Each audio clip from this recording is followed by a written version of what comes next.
The dry morning sun beat down across the dusty sprawl of Redcliffe Ranch as wagons rattled, horses snorted, and new arrivals shuffled nervously beneath the sharp-eyed inspection of Foreman Dagger Holt, a man known for barking orders like thunder and showing mercy like drought. Among those arrivals stood a girl the townsfolk whispered about. Too large, too slow, too soft, they said, but her eyes held a flicker of determination no ridicule could stomp out. Her name was Marla, quiet and gentle, cheeks flushed as she tried to hide her trembling hands behind a worn bag she clutched like armor. Dagger paced the line, boots kicking clouds of dust, eyes narrowing with each appraisal until he stopped in front of her, lip curling at her size. "She will not work on this ranch," he shouted, voice ripping through the yard like a whip. The workers fell silent, birds paused mid-song. "We run cattle and break our backs in this heat. No room for dead weight." Snickers rippled across the line, but Marla didn't flinch. Humiliation was familiar. Still, she swallowed hard, trying to speak, to plead, but Dagger raised a hand. "You want to work? Fine, but you ain't under me." He snapped his fingers at an older ranch hand. "Send her to Carson Black. Today." A collective gasp rose. Carson Black, the angry cowboy, a storm of a man whose temper could splinter fence posts and whose distrust of strangers was legend. Marla felt her stomach twist as she was escorted across the ranch to a small cabin, where smoke curled from a chimney, and a heavy axe embedded in a stump glinted with menace. Carson emerged, weathered face carved by life's harsh chisel, eyes cold as iron. "What," he growled, "is this?" The hand shrugged. "Foreman says she works under you." Carson scoffed. "I don't need help, especially someone who can't keep up." Marla clutched her bag tighter, voice barely above a whisper. "I know I'm not what you expected, sir, but I can work. I just need a chance." Carson's jaw clenched. He was about to refuse, but something in her gaze, honesty, maybe pain, made him struggle for words. Finally, he jerked his head. "Fine. Prove you're worth the trouble." He tossed her a pail nearly as heavy as her hope. The next hours were brutal. Hauling water, stacking feed, sweeping barns that smelled like decades of sweat and manure. Workers watched with mocking grins, waiting for her to collapse. She fell twice, palms scraped, lungs burning, but each time she pushed back to her feet.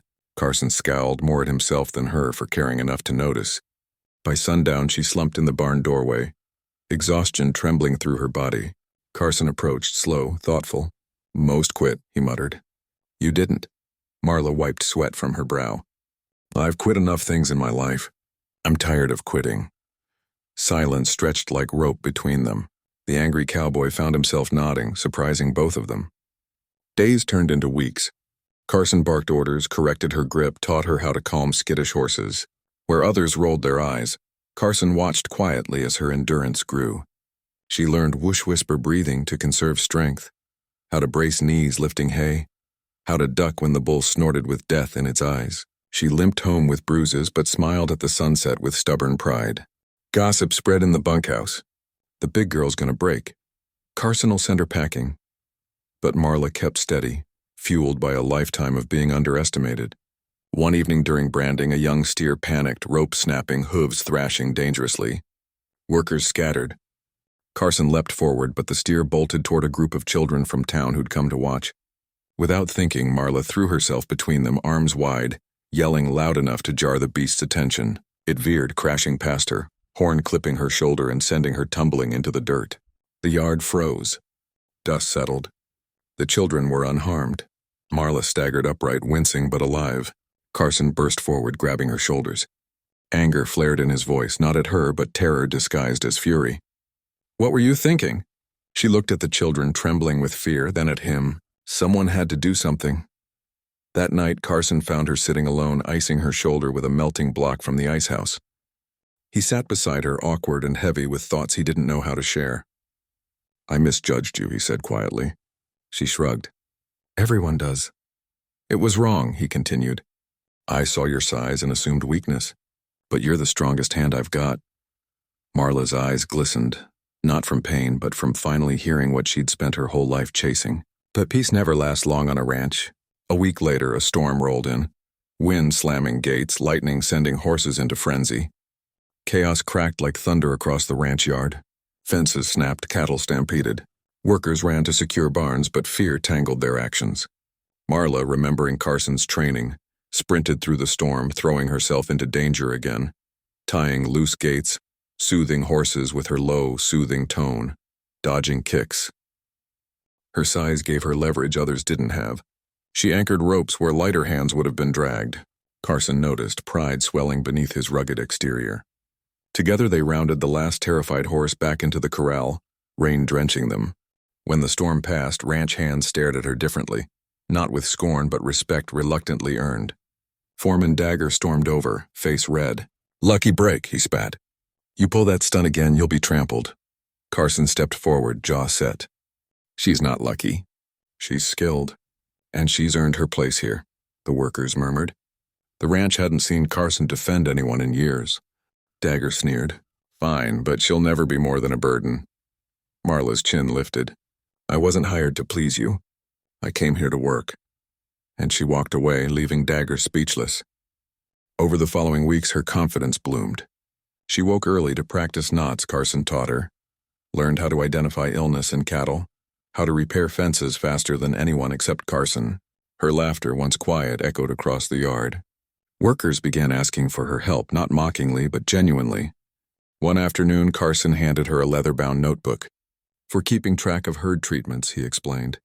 She traced the stitching reverently. "Why me?" "Because you pay attention," he answered. "Because you care more than most." Something shifted between them. Trust, respect, maybe something deeper neither wanted to name. When the ranch hosted a regional auction, Marla amazed visiting Foreman with her calm handling, her notes, her steady footing. One shocked buyer whispered, "She's the most competent handler here." Carson overheard, pride swelling like wildfire. At sunset, as caravans departed, Carson led her to the lookout ridge. The land stretched golden, whispering with promise. "I was wrong about you," he admitted again, voice softer than wind. "Maybe everyone was." Marla smiled, eyes glimmering. "I just needed one person to give me a chance." Carson met her gaze. "You earned it. Every drop of sweat, every bruise, every sunrise you chose to show up."